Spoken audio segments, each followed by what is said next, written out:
هالمرة زرعوا شو المشكل، شو بدنا نقول لهم؟ شو المشكل؟ رموش ما بدي. عروس ما بدها رموش. كيف زبطت هيك ما بعرف، يعني ممكن مرقها هيك خطبة بالبيت، ممكن مرقها ميك اب عادي، بس عروس وبسالة ما بتزبط. يعني لو بدنا نحط شي ناعم يا صبايا. شو بدها الوان؟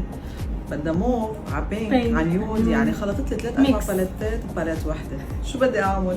خلص اي تراست يو، فول تراست. اعملي صبايا حنعملها شي ناعم نحافظ على جمال تكوين وجهها، فول كفرج اكيد، حمرا ناعمه. شو بدنا نقول لهم؟ ستي تيون. ستي تيون. ليه محمص يا عروس؟ حموت لاعرف شكلي. عبالك هيك تشوفي شو عاملين لي؟ ايه بليز. يلا 1 2. واو قد ايه حلو. كثير حبيت. الله، ليكو الالوان، ليكو النظافه، ليكو السكن يا صبايا. طلع العيان طلع فيه. ليكو الميكستشر بين البينك بين النيود. بشبعت. كثير حبيت. بدي اشوف. خلص بدي اشوف.